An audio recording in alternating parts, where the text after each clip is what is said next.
Gracias por estar con nosotros. Comenzamos con la información. La violencia en los alrededores del aeropuerto de la Ciudad de México pues continúa. Hoy se registró una balacera en una de las puertas del acceso de la terminal número 1. Mucha gente empezó a correr para todos lados y pues no sabían ni a dónde esconderse o qué hacer, porque pues las detonaciones casi fueron aquí enfrente. Una persecución de la policía de la Ciudad de México terminó con una balacera fuera de la puerta 2 de la Terminal 1 del Aeropuerto Internacional de la Ciudad de México. De acuerdo con la Secretaría de Seguridad de la Ciudad de México, policías detectaron un auto que estuvo involucrado en un robo en la zona de aduanas del aeropuerto ocurrido el 21 de agosto. Cuando el conductor vio a los policías, aceleró y se dio una persecución desde la avenida Peñón hasta la puerta 2 del aeropuerto. Cuando llegaron a la Terminal 1, el presunto delincuente chocó con varios autos al tratar de escapar. Cuando bajó del auto, comenzó a dispararle a los policías, pero fue detenido. ¿No se puso en riesgo a los usuarios? En absoluto, absoluto. Todo ocurrió afuera de lo que es la terminal. Esta balacera dejó a un policía herido de una pierna y del hombro izquierdo, y una mujer policía fue atropellada. Balazos en el aeropuerto. Adentro del aeropuerto hubo pánico entre quienes esperaban sus vuelos en la Terminal 1. Empezaron a escuchar balazos en el ratito que estuve aquí y toda la gente se empezó a correr hacia adentro del aeropuerto, unos de aquel lado y otros así, todos iban vueltos locos para un lado y al otro. Pues los policías empezaron a escuchar las detonaciones y empezaron a salir a ver qué estaba sucediendo, porque se escucharon ruidos de los carros que iban a alta velocidad y los frenones. El hombre detenido tiene 27 años y habría participado en el robo de un camión de carga con celulares valuados en casi 3 millones de pesos. De acuerdo con la autoridad, iba en el mismo carro que usó como muro para ayudar a los asaltantes. Los directivos del aeropuerto de la Ciudad de México aclararon que este incidente no provocó afectaciones ni interrupciones en las operaciones normales de la terminal aérea y que los elementos de seguridad reaccionaron de forma inmediata. Lo cierto es que el aeropuerto Benito Juárez ha sido escenario de otros robos, como los muy sonados asaltos a usuarios de casas de cambio de las últimas semanas. ¿Pero quién lo ejecutó?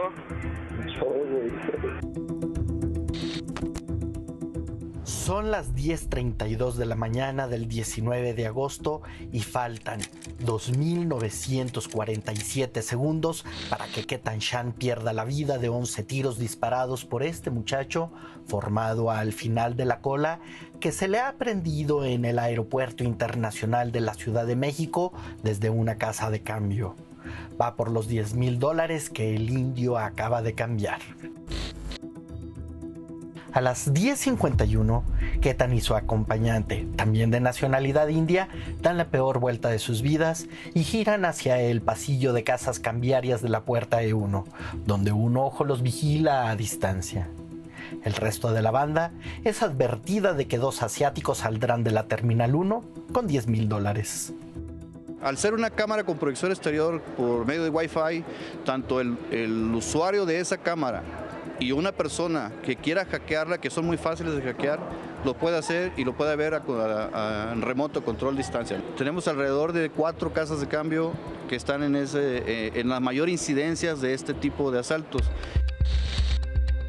A las 10:58, un picador, siguiendo con el lenguaje especializado, inicia el seguimiento físico y a partir de las 11:05 sigue en caminata sincronizada con el otro cómplice que aparece 4 minutos después.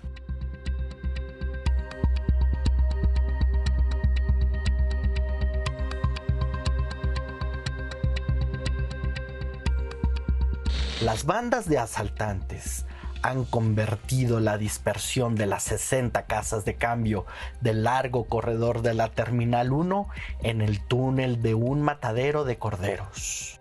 Se está analizando a través de la dirección comercial la reubicación de esas casas de cambio para colocarlas como los áreas de comida rápida, para que estén concentradas en un solo lugar y tener mayor control de ellas. Evitar la dispersión total en cada una de las terminales como está actualmente. Tenemos ahorita alrededor de 60 casas de cambio y si hay algunas casas que ya no cumplen con los contratos, con la normatividad vigente, ya no se les dará un nuevo contrato. Son las 11:09 y Quetan usa el mismo elevador que un hombre en contacto con Josué, alias el gemelo, el muchacho que dentro de 705 segundos le quitará la vida. Quetan inicia el último de sus viajes. Es turno de los cobradores. La cola de la banda que viaja en auto y que a las 11:18 de la mañana deja turno a los motociclistas. Faltan 162 segundos para que Josué N. dispare 11 veces contra Quetan por $10,000 y a partir de ese segundo sea, y para siempre, un asesino. ¿Pero quién lo ejecutó?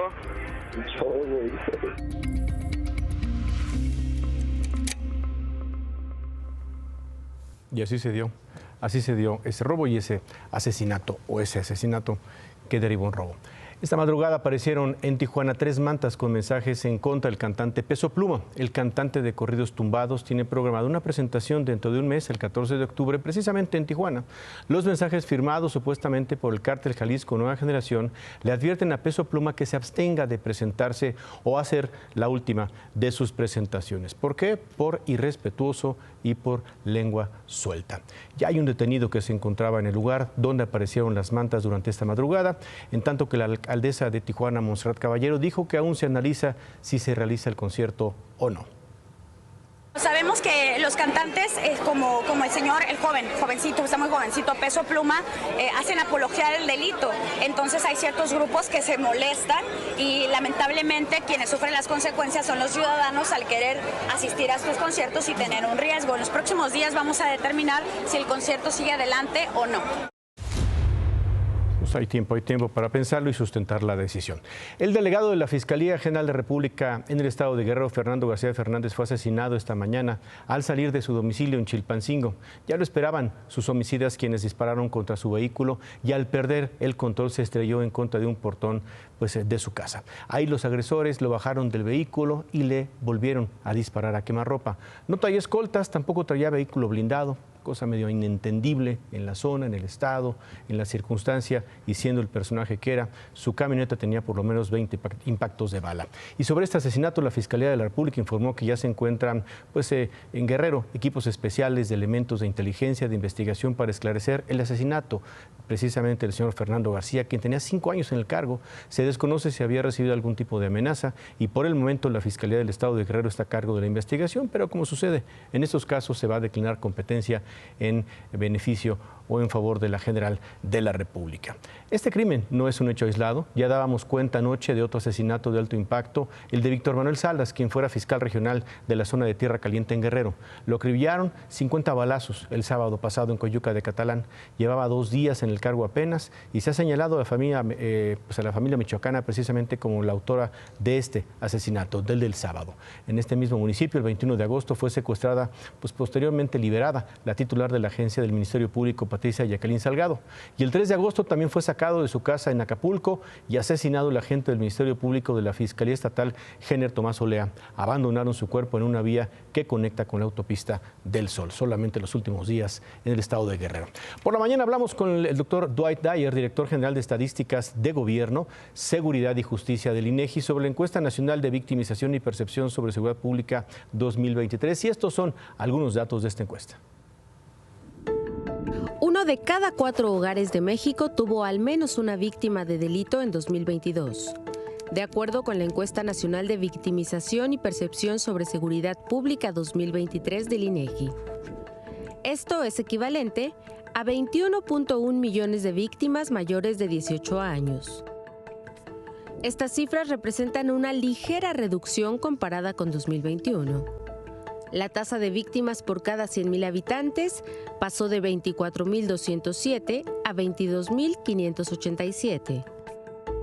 Según esta encuesta, en 2022 se cometieron 26.8 millones de delitos, siendo los más frecuentes fraude, robo o asalto en calle o transporte público y extorsión. El 92.4% de estos delitos no fueron denunciados. Esto es lo que se conoce como cifra negra y representa una ligera reducción comparada con el 93.2% del año anterior. La encuesta del INEGI muestra que en el 60% de los casos, Los delitos no se denunciaron por causas relacionadas con la autoridad. La causa más común, según los encuestados, es por considerarlo una pérdida de tiempo, seguido de desconfianza en la autoridad, considerar que los trámites son largos y difíciles, por actitud hostil de la autoridad o por miedo a ser extorsionados. La principal preocupación de la población encuestada es la inseguridad, seguida del aumento de precios, la salud y el desempleo. La población encuestada aseguró que por miedo a ser víctima de algún delito dejó de realizar varias actividades. La principal fue ya no permitir que sus hijos menores de edad salgan de casa.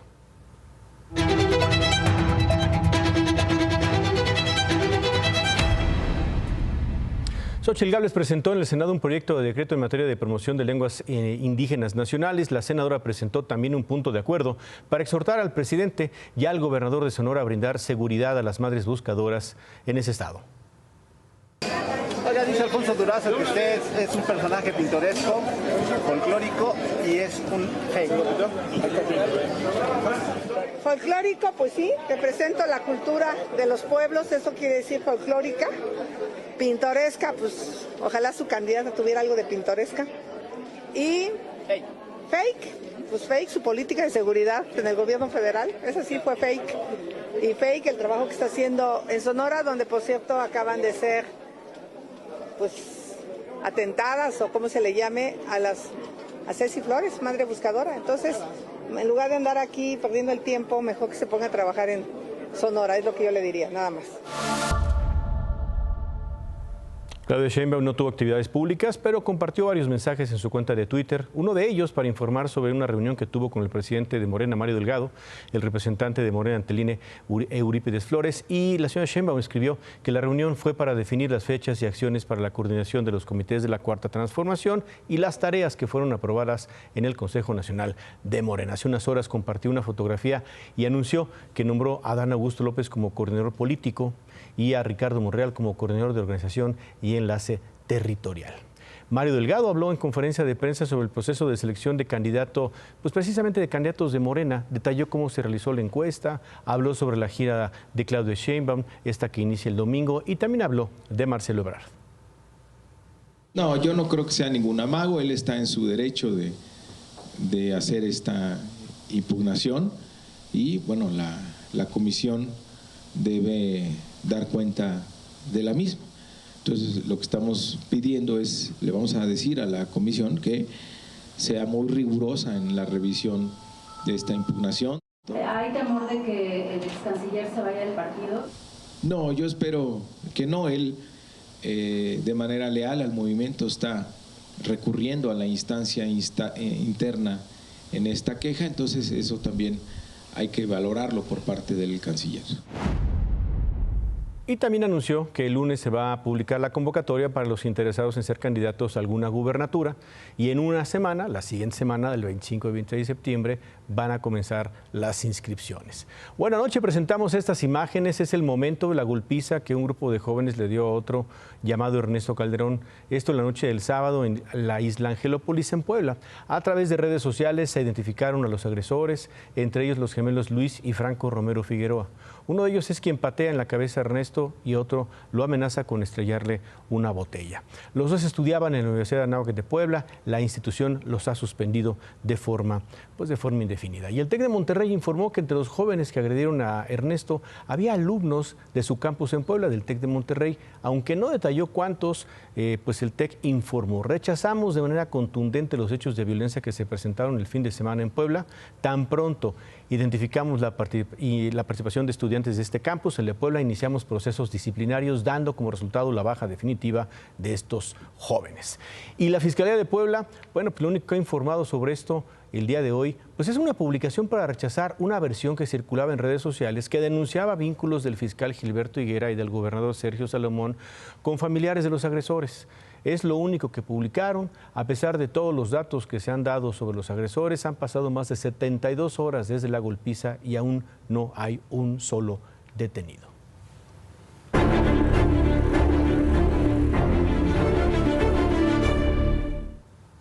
Claudia, buenas noches. Manuel, buenas noches. Pues todo indica que seguirán aumentando las detenciones de migrantes que cruzan la frontera ilegalmente hacia Estados Unidos. La patrulla fronteriza calcula que solo ayer fueron detenidos más de 7,000 migrantes. Y poco a poco volvemos a ver imágenes como estas. Son de hoy por la tarde en la frontera entre Ciudad Juárez y El Paso. Unos 100 migrantes caminando varios kilómetros, recorriendo varios kilómetros para burlar la seguridad que las autoridades de Texas colocaron para impedirles el paso. Se tuvieron que entregar a las autoridades estadounidenses y, como no siguieron el proceso que se les pide, lo más probable es que sean deportados. Muchos de ellos huyen de una realidad adversa, muchos de ellos huyen de una realidad cruel. ¿Y cuántos niños no hay aquí? Pero el gobernador de Texas, a pesar de arriesgar la vida, el gobernador de Texas, el republicano Greg Abbott, sigue buscando por todas las vías impedir la migración desde México hacia Estados Unidos. Por ejemplo, este video que publicó hoy. Están extendiendo el muro fronterizo en el sector del Río, muy cerca de la frontera con Ciudad Acuña, Coahuila. Y eso en Texas. Esta es la situación en otro punto fronterizo. Más de 500 migrantes se encuentran entre los dos muros que dividen Tijuana y San Diego. Ellos ya se entregaron a la Agencia de Aduanas y Protección Fronteriza de Estados Unidos. Y es en ese punto en el que esperan para ser procesados. En este grupo son en su mayoría migrantes de Centroamérica y africanos.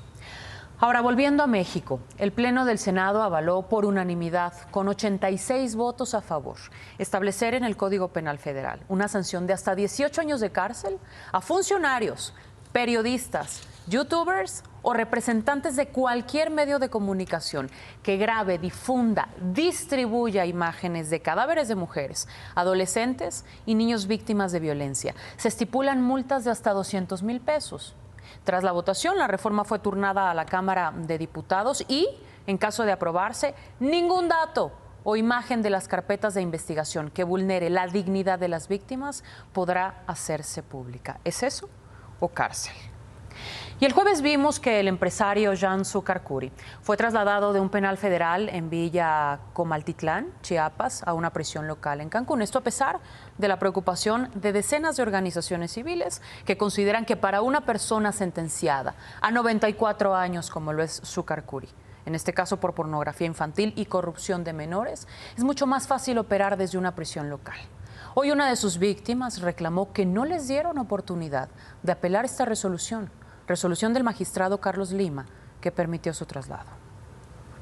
Yo fui víctima directa de este sujeto siendo una niña, pero el nivel de impunidad que existe es incalculable. Una situación que es lamentable, que reviva el dolor que sigo padeciendo a pesar de tantos años de litigio. Me he sentido revictimizada una y otra vez por el mismo sistema de justicia en México, lo que provoca que las heridas no terminen de sanar. Un juicio que parece interminable, que me agobia, que me aflige y me lastima tanta indolencia de las autoridades involucradas. Me lastima tanta indolencia. Edith Encalada dijo que tiene miedo a represalias. Ella insiste en que Jan Zucarcuri debe permanecer en una cárcel federal, que ya se comprobó que Zucarcuri vivió con privilegios en esa cárcel de Cancún, a la que desde el jueves volvió. Y qué momento más indignante, Manuel, no me vas a dejar mentir. El que vivió una reportera en Madrid en un enlace en vivo durante una transmisión para el programa En Boca de Todos. Isa Balado daba un reporte sobre un intento de asalto a un negocio y fue agredida sexualmente. Con ningún derecho. Y eso no fue todo, con absoluto cinismo. Durante un segundo enlace para el mismo programa, este abusivo, miserable, se acercó de nuevo exigiéndole a la reportera, a Isa, que dijera la verdad. ¿Cuál verdad? La imagen es evidente y eso que vimos fue una agresión sexual. Vamos a repetirla. ¿Y eso no es agresión? La audiencia fue testigo, era una transmisión en vivo y pese a ello le exige a la reportera Isa Balado decir la verdad. Luego de esto fue detenido Isa, la reportera, dijo en este mismo enlace que así como la agredió a ella, agredió a más mujeres. La Policía Nacional de España informó que lo trasladaron a la unidad de atención a la mujer de la policía en Madrid. Yo no sé si hubiera reaccionado con la misma prudencia que Isa, Manuel. Mi admiración y mi respeto. Un momento muy complicado, muy complicado, ¿no? Estando al aire. Agresión sexual en vivo. Gracias, Claudia. Buenas noches. Bueno, la audiencia en el Congreso estadounidense el 26 de junio, en las que tres oficiales de la Fuerza Armada de los Estados Unidos reconocieron que habían tenido contacto con tecnologías inexistentes en el planeta y que se encontraban en posesión de naves y restos biológicos no humanos, fue el parteaguas para que la Cámara de Diputados en México pues abriera las puertas al periodista especializado en el fenómeno OVNI, Jaime Maussan. ¿Prometen decir la verdad de todo lo que hoy se escucha aquí en esa instancia del Poder Legislativo? Adelante.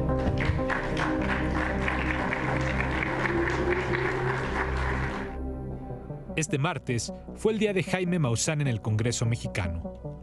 Junto con otros especialistas, incluido uno de los exmilitares estadounidenses que reavivaron la polémica del fenómeno OVNI hace unas semanas, explicaron en el Congreso la importancia de los hoy llamados fenómenos aéreos no identificados. Ryan Graves, exdirector de la Marina estadounidense, hizo un resumen de lo dicho ante el Congreso de ese país hace menos de un mes. Pero Maussan presentó a sus propios especialistas, no sin antes recordar que él fue el primero en recibir videos de las Fuerzas Armadas mexicanas del fenómeno. Era 5 de marzo de 2004, cuando el entonces secretario de la Defensa, Ricardo Clemente Vega García, le entregó este video. Lo raro es que trae una punta adelante, un puntito adelante, cabrón. En medio ahí van a ir 1, 2, 3, 4, 5, 6, 7, ay güey, no son 8. Y van a una velocidad, pero 1, 2, 3, 4, 5, 6, 7, 8 en la pantalla.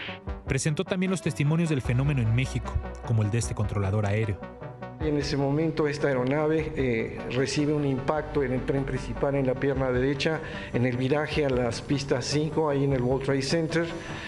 Pero lo curioso de esto es que 30 minutos antes habíamos recibido llamadas de gente de la aeronáutica, porque los teléfonos son específicos, de que un objeto estaba sobrevolando en forma estática el World Trade Center y que las aeronaves que pasaban por ahí le pasaban muy cerca. Eso fue lo que me hizo a mí cambiar de inmediato mi forma de pensar, al darme cuenta en el peligro en que esta aeronave se encontró. Finalmente, Maussan presumió la joya de la corona de su carrera. En pleno Congreso, llevó los restos que desde 2016 él asegura pertenecen a alienígenas, las momias de 3 dedos de Nazca encontradas en Perú, un hallazgo que ha sido desmentido en múltiples ocasiones por especialistas que aseguran que los restos han sido modificados para que parezcan alienígenas, pero que Maussan aprovechó para presentar con orgullo en la audiencia de hoy. Vamos a descubrir en este momento esos cuerpos que, de acuerdo a los científicos que van a declararlo aquí, son seres no humanos, que no son parte de nuestra evolución terrestre y que después de desaparecer no hay una evolución posterior.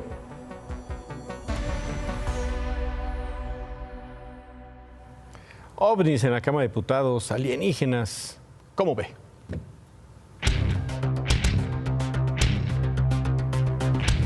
Entre más pasan los días, peor se pone el ambiente para el paquete económico. Cada vez son más los analistas que están en contra de él. ¿Qué tal, Manuel? ¿Cómo estás? Muy buenas noches. Hoy, por ejemplo, un director de banco le decía al padre del análisis superior: es que este paquete económico parece que no lo hizo el presidente López Obrador, porque hay que recordar que todo este sexenio habían sido especialmente cuidadosos con el control del gasto. Cuidadosos, cuidadosos, cuidadosos. Vamos, en la época de la pandemia, cuando todo el mundo decía, oigan, suelten un poquito el gasto, el gobierno les contestaba, no, porque es preferible la disciplina fiscal. Y a muchos no les gustaba, pero entendían ese racional. Y ahora dicen que no le entienden. Por ejemplo, Banamex publica hoy un estudio que dice: parece que este paquete económico lo hicieron para ganar elecciones. No creo. Pero eso dice Banamex, que yo podría estar muy de acuerdo con ellos. Otros dicen simple y sencillamente es muy riesgoso, con tasas altas, tomar tanta deuda y creer que todo va a salir bien. Ya no teníamos crisis sexenales. Los populistas tenían todos crisis sexenales. Se acababa el sexenio y teníamos crisis. En este país comenzamos a perder esa tradición y se convirtieron en las crisis de nuevo sexenio. La última que vivimos en el país fue la de 1994-95, cuando pues Salinas hizo todo para salir como mago y le dejó la bronca al siguiente. Ahora la preocupación es que el próximo secretario de Hacienda, ya sea de Xóchitl Gálvez, ya sea de Claudia Sheinbaum, pues va a tener muy complicado el panorama y capaz que no tenemos crisis de fin de sexenio, pero que sí de inicio de sexenio. Ayer decías, preocupación entre los analistas está el déficit, ¿no? El gasto. Están preocupadísimos por el déficit. Hoy está sumando el tema del control al gasto presupuestal porque van a gastar mucho. Van a gastar mucho. No, nada les gusta, ¿eh? O sea, cada vez le están encontrando más. Lo único que sí les gusta, diciendo que nada les gusta, hay algo que sí les gusta. Que le estén metiendo dinero a Pemex.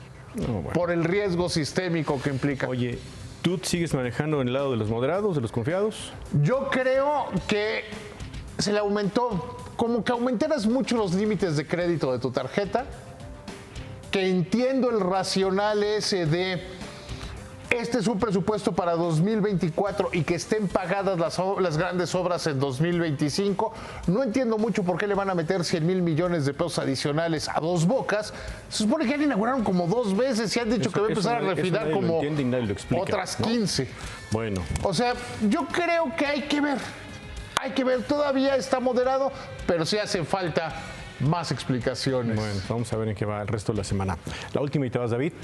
Antes de irme, mañana estén muy pendientes de la inflación en los Estados Unidos. Si como parece, repunta la inflación en aquel país, vamos a ver muchos movimientos en México. Muy bien, David, muchas gracias. Vamos a hacer una pausa, pero antes, Javier.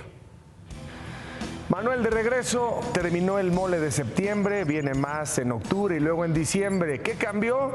México-Uzbekistán, un partido llanero, no cambia nada.